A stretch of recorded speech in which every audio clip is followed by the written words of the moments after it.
오늘 우리에게 주시는 하나님의 말씀은 창세기 11장 1절에서 9절까지 말씀입니다.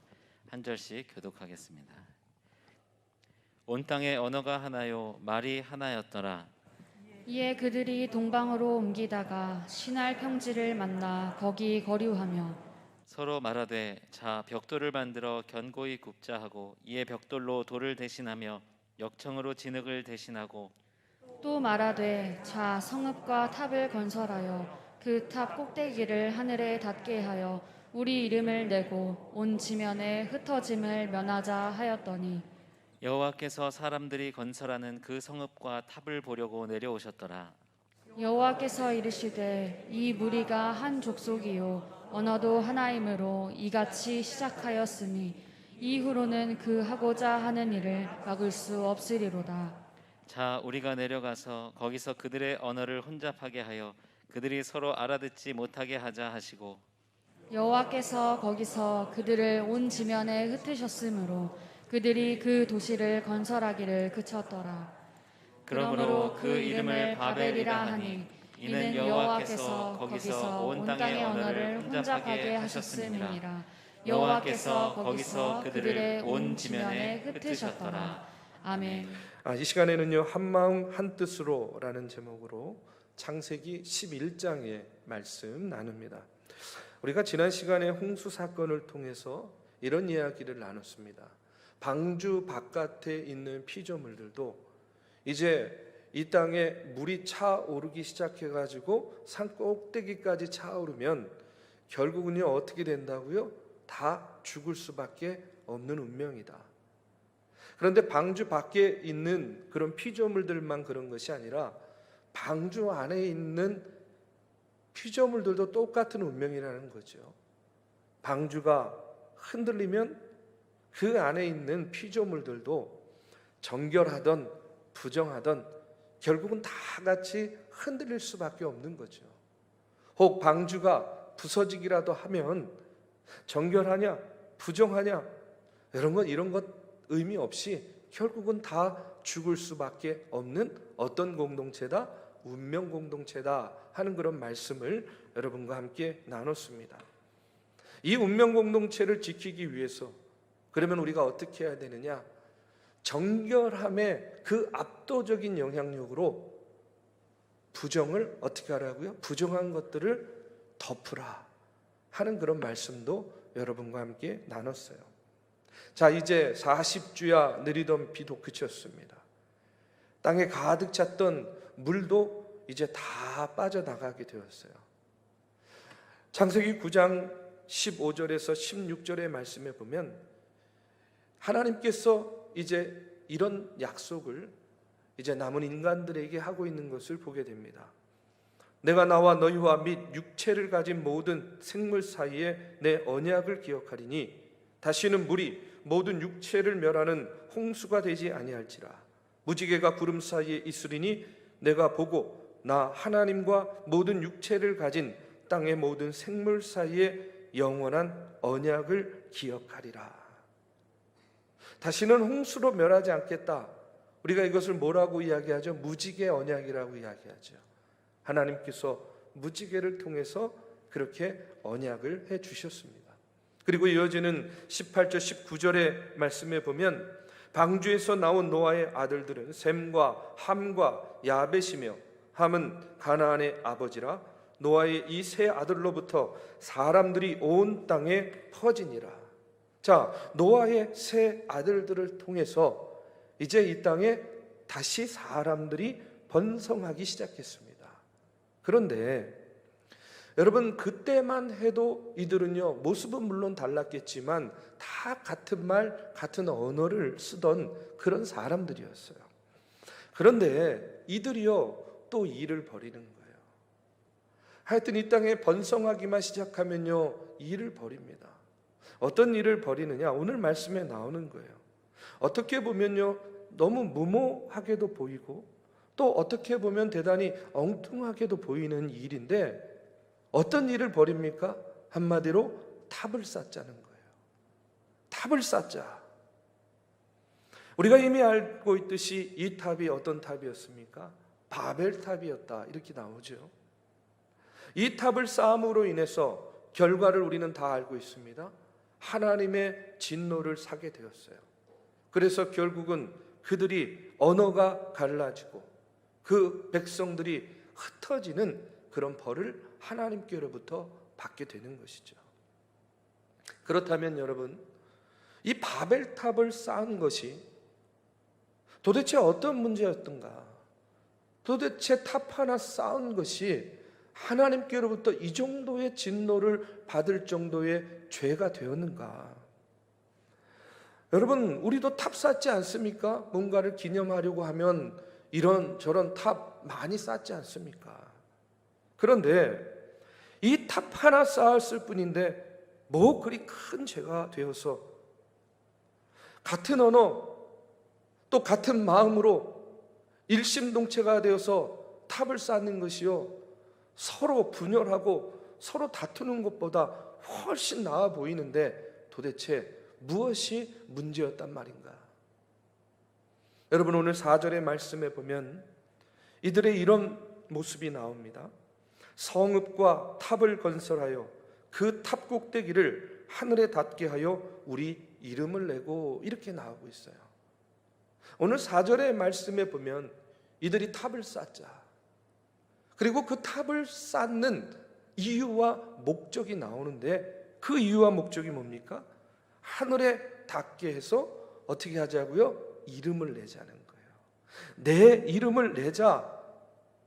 하늘에 닿게 하고 자기들의 이름을 내기 위해서 탑을 쌓았다는 그런 이야기예요. 하늘에 닿게 하자는 말을 이해하기 위해서는요, 당시 이들이 갖고 있었던 세계관을 이해할 필요가 있습니다. 이 당시의 사람들은요, 하나님께서 창조하신 세상이요, 이렇게 생겼다고 믿었어요.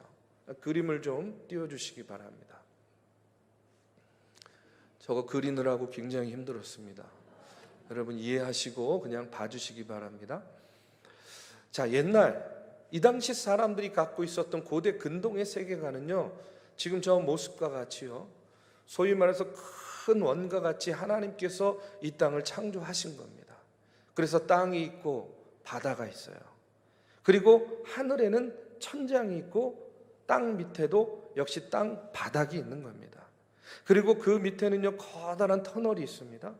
그래서 동그란 해가 뜨면 달이 땅 밑으로 들어가는 것이고, 또 해가 땅 밑으로 들어가면 달이 또 떠올라서 밤이 되는 거예요. 여러분 다 이해가 되시죠? 너무 쉽게 그렸습니다. 그 다음에요, 그 땅 밑을 뭐라고 이야기하냐면 스올이라고 이야기를 해요. 여러분 스올 들어보셨죠? 구약 성경에는 지옥이라는 단어가 나오지 않습니다. 우리가 지옥이라고 하는 것을 구약에서는요, 스올이라고 이야기해요. 왜 그러냐면 그 당시 사람들은요, 배를 타고 쭉 가다가 보면요, 그 땅끝 마지막에 가면요, 밑으로 뚝 떨어진다고 생각했어요. 그 떨어져서 들어가는 곳이 어디냐? 바로 스올이에요. 그런데 그 스올로 한번 떨어지면 다시는 나올 수가 없는 곳, 그렇기 때문에 스올을 지옥이라고 이해를 했던 겁니다. 자, 그 다음에 중요한 것은 뭐냐면 하늘에는요, 저렇게 천장이 있고요, 그 천장에는 뭐가 달려 있냐면 별들이 저렇게 달려 있는 겁니다. 자, 이들은요, 이런 세계관을 가지고 있었습니다. 자, 그런데 중요한 것은 뭐예요? 이들이 뭘 하자고요? 탑을 쌓자라는 겁니다. 탑을 쌓아가지고 어디까지 쌓자는 겁니까? 바로 하늘에 닿을 때까지. 자, 그래서 저기 보면요, 탑을 쌓았습니다. 탑을 쌓아가지고 그 탑이 하늘의 천장에 닿게 되었어요. 자, 그러면 그 탑 위에 누가 올라가 서 있는 거예요? 저기 사람입니다. 저게 창조 세계를 뛰어넘는 사람, 이렇게 되어 있죠. 자, 탑 맨 꼭대기에 올라가니까 어떻게 되는 겁니까? 사람이요, 어디에 서 있어요? 하나님이 창조하신 창조 세계 밖에 서게 되는 겁니다. 자, 이해가 되시죠? 그러면 이것이 무엇을 의미하냐면 하나님이 창조한 세계는 이 원 아니라고 생각을 했는데 하늘에 닿도록 탑을 쌓아서 그 위에 올라서게 되면 인간이 하나님이 창조하신 이 창조 세계 밖에 서게 되는 거예요. 하나님의 창조 세계 밖에 서서 인간이요, 뭘 내려다보는 거예요? 하나님의 창조 세계를 한눈에 내려다보는 겁니다. 자기의 발 아래 두는 것이죠. 결국은 하나님마저도, 하나님의 창조 세계마저도 자신들, 인간이 컨트롤할 수 있다라고 생각을 한 겁니다. 이 창조 세계 아래에서 무슨 일이 일어나는지, 어떤 것들이 있는지 한눈에 내려다보는 거예요. 그것이 바로 자기 이름을 낸다라는 것이에요. 하나님이 창조한 창조 세계를 뛰어넘어서 이제 하나님을 뛰어넘고자 하는 것이 오늘 말씀에 나오는 나의 이름을 내고자 한다라는 그런 말의 의미라는 겁니다. 여러분, 이게 가당키나 한 얘기입니까? 말도 안 되는 생각이죠. 여러분, 어떻게 하나님의 피조물이 하나님의 창조 세계를 뛰어넘을 수 있으며 하나님의 능력과 하나님의 권능을 자신들의 발 아래 둘 수 있다? 어떻게 이런 생각을 할 수 있겠습니까? 불가능한 일이죠. 그런데 이 어리석은 인간들이요, 이런 허망한 꿈을 꾸기 시작한 거예요. 탑을 높이 쌓다 보면 하늘에 닿을 수 있다. 그리고 하늘에 닿아서 내가 그 탑 꼭대기에 서서 하나님도, 하나님의 창조 세계도 자신들의 발 아래 둘 수 있다. 여러분, 이런 생각을 하게 되었다는 겁니다. 왜 이런 생각을 하게 되었을까요? 왜 이런 열망을 갖게 되었을까요? 그 이유는요, 자신과 하나님을 비교하는 마음에서부터 시작된 겁니다.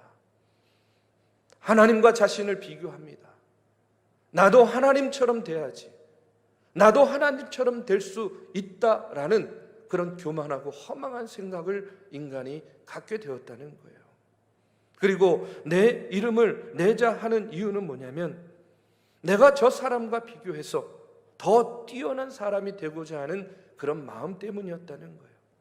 그렇기 때문에 사람들이 하늘에 닿게 이 탑을 쌓자 하였던 이유는 뭐냐면, 하나님이 만들어 놓으신 이 창조 세계를 뛰쳐나가자, 창조 세계 밖으로 나가자 하는 인간의 교만이 이 안에 들어가 있었다는 그런 말씀입니다. 여러분, 오늘 말씀을 통해서 우리가 먼저 깨달아야 될 것이 있어요. 그것은 뭐냐면, 우리가 한 마음 한 생각을 가지고요, 하나님이 기뻐하시는, 하나님이 원하시는 생각을 하고 결정을 하고 그것을 실행에 옮기면 하나님이 기뻐하시겠죠, 당연히.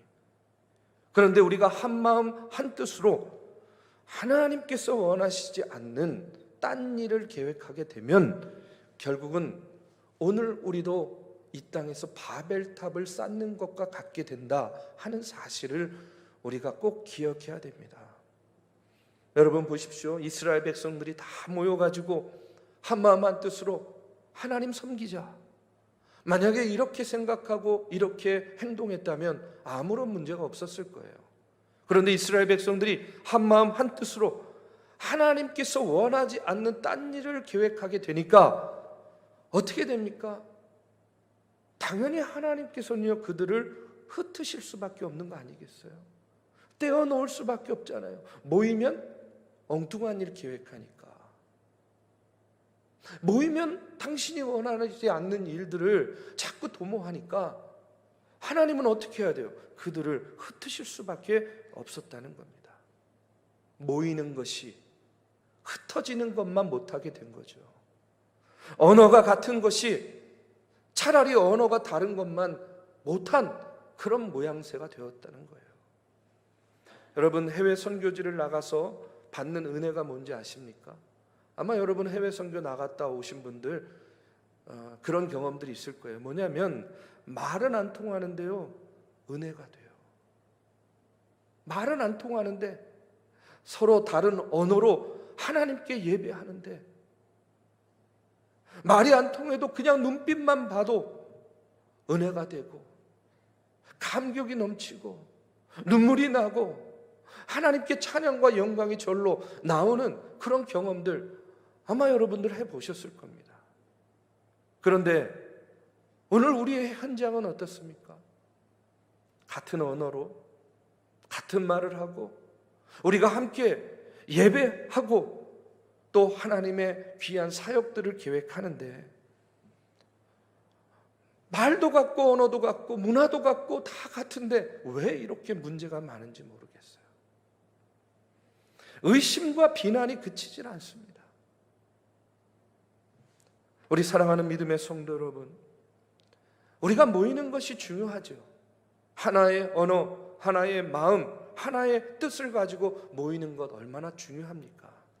그런데 더 중요한 것은 뭐냐면 그렇게 모여서 우리가 무엇을 하느냐가 더 중요한 거 아니겠습니까?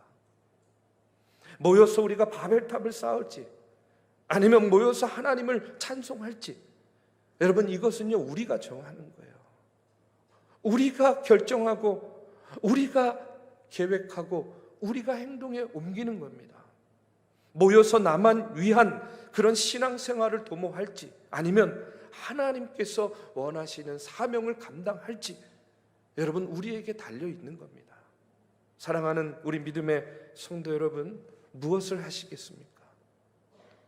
여러분 무엇을 원하십니까? 우리가 어리석은 교만의 탑을 쌓는 일에 우리의 시간을, 우리의 공을 들이시겠습니까? 아니면 겸손히 하나님께서 맡겨주신 사명을 감당하는 일에 우리의 시간과 우리의 열정을 쏟으시겠습니까? 성경에 보면 이렇게 바벨탑 사건으로 인해서 언어가 달라지고 민족이 나누어지는데요, 이 다른 언어, 다른 민족이 하나가 되는 사건이 일어나요.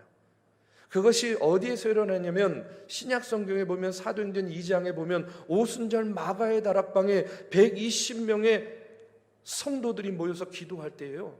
놀라운 성령의 역사가 나타납니다. 어떤 성령의 역사입니까? 이들이요 다 자기들의 말, 다른 말로 이야기를 하는데 서로 알아듣는 거예요. 그들이 성령의 충만함을 받으니까 각기 다른 지역에서 와서 자기들의 언어로 이야기하는데 듣는 이들이 다 알아듣게 됐다는 거예요. 마치 성령께서요 중간에서 통역사가 된 것처럼 그런 놀라운 기적의 역사가 오순절 마가의 다락방에서 나타났다는 겁니다. 그들이 모여서 성령의 도우심을 구하고 그들이 모여서 주님의 몸된 교회를 위하여 기도할 때에 흩어졌던 언어가 하나로 모이게 되는 놀라운 사건이 일어났다는 거예요. 모여서 기도하니까, 모여서 이 땅에 세우신 주님의 몸된 교회를 위해서 기도하니까, 모여서 그들이 우리가 비록 지금 어려움과 박해 가운데 있지만 그러나 하나님을 위해서 우리가 죽어도 헌신하자, 그렇게 기도하며 성령의 도우심을 구하니까 이런 놀라운 역사, 다른 언어가, 다른 민족이 하나가 되는 이런 성령의 놀라운 역사가 나타났다라는 사실을요 여러분 우리가 잘 알고 있지 않습니까? 뭉치면 살고 흩어지면 죽는다고 하는데, 여러분 뭉쳐서 무엇을 하느냐, 흩어져서 무엇을 하느냐가 정말로 중요한 것 아니겠습니까? 지금 우리도 교회에 나와서 예배 드리고 샘터 모임도 하고 선교회도 모이고 또 마음에 맞는 사람들끼리 모여서 교제하고 그러지 않습니까? 그런데 여러분 이렇게 모여서 중요한 것은 뭐냐면 우리가 하나가 되고 있냐는 거예요. 모일 때마다 하나가 되어서 거룩한 이야기, 거룩한 생각, 거룩한 뜻을 우리가 품고 있는가? 우리가 함께 모여서 한 마음 한 뜻으로 우리가 무슨 얘기를 하느냐에 따라서 여러분 바벨탑을 쌓을지 아니면 하나님의 세상을 만들어 갈지가 결정되는 것 아니겠습니까? 교회가 부흥하는 데에는 분명한 이유가 있습니다. 그런데 그 이유를요 우리가 겉에서 찾으려고 하면 안 돼요. 뭐 교회가 부흥하는데 역사가 오래되어서 위치가 좋아서 성전이 아름답고 성도들의 수준이 높아서 그리고 교회의 프로그램이 좋아서 이런 겉에서 우리가요 부흥하고 또 부흥하지 않는 이유들을 찾으려고 하면 안 된다는 겁니다. 중요한 것은 모여서 예배하고 사역하는 이유가 분명하고 우리가 하나님과의 약속을 잊지 않고 기억하고 우리가 하나님 중심으로 서 있게 되면 이렇게 서로 다른 이들이 모여서 무엇을 하든 하나가 될 수 있는 것이에요. 그러나 만약에 그렇지 않으면요 같은 말을 하고 같은 생각을 하는 것 같지만 그러나 결국에는요 그것이 바벨탑을 쌓는 것과 같은 일이 되어서 하나님께서 우리를 흩으신다는 그런 이야기입니다. 여러분, 우리가 다시 한번 나의 모습을 돌아보시고 점검하시기 바랍니다. 나의 예배는 어떤가? 우리의 샘터 모임은 어떤가? 우리의 사역팀은 어떻고 우리 믿음의 공동체는 지금 어떤 모습인가? 우리는 모일 때마다 한 마음 한 뜻으로 하나님을 생각하고 있는가? 아니면 다른 생각하고 다른 사람과 비교하고 다른 모임과 비교하면서 결국에는 내 이름을 내고자 하고 있지는 않은가? 여러분, 모이는 것이 흩어지는 것만 못했던 이스라엘 백성들을 보십시오. 같은 언어를 쓰고 소통하는 것이 오히려 하나님의 뜻을 온전히 분별하지 못하고 분열과 불통을 가져왔던 오늘 이 바벨의 사람들을 여러분 보시기 바랍니다. 자신에게 능력을 주신 하나님께 감사하지 못하고 오히려 하나님 위에 군림하려고 했던 이 어리석은 인간들, 어쩌면 오늘을 사는 나의 모습, 오늘을 사는 우리의 모습일 수 있다라고 생각이 듭니다. 여러분, 이제 창세기 원역사의 말씀을 마치려고 합니다. 이스라엘 사람들은 소위 이 원역사라고 불려지는 아브라함 이전의 역사를요 줄곧 비교와 죄의 관점에서 설명하고 있습니다. 여러분, 죄의 시작이 어떻게 됐다고 말씀드렸어요? 뱀이 자신과 인간을 비교하면서 간교해졌습니다. 그 간교함으로 인간을 유혹했어요. 또 인간은요 그 유혹에 넘어가서 나도 하나님처럼 될 수 있겠구나 생각을 하고 선악과를 따먹음으로 말미암아 죄가 우리의 삶 가운데 들어오게 되었습니다. 가인과 아벨의 이야기를 통해서 여러분요, 가인이요 아벨의 모습을 보면서 질투하죠. 그 질투가 결국은 뭐로 이어집니까? 인류 최초의 살인으로 이어져요. 비교가 질투를 낳았고 질투가 결국은 뭘로 이어진 겁니까? 살인으로 이어진 이야기가 나와요. 우리가 창세기 6장에 와서는 하나님의 아들들이 사람의 딸들과 하나님의 딸들을 비교해 보니까 사람의 딸들의 아름다움을 쫓아가게 된 거죠.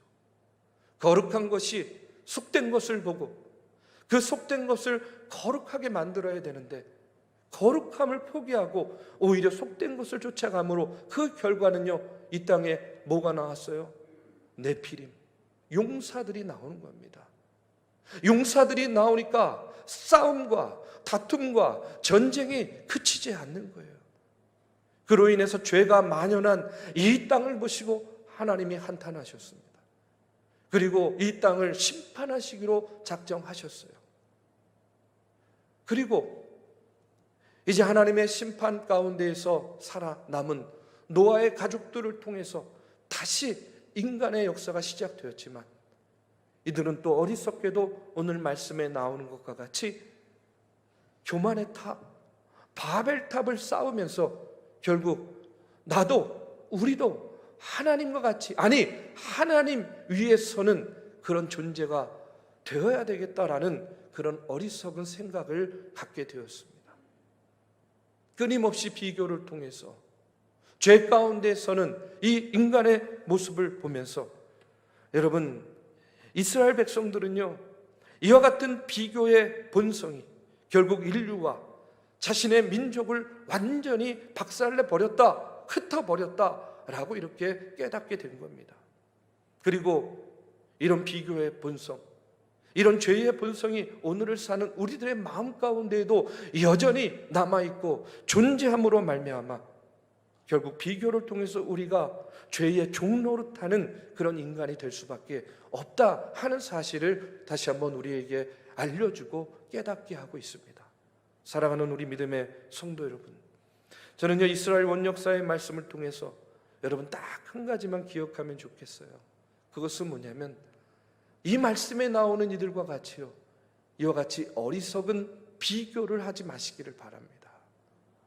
이런 어리석은 비교를 통해서 여러분 질투하고 시기하고 교만함에 서지 않게 되기를 바랍니다.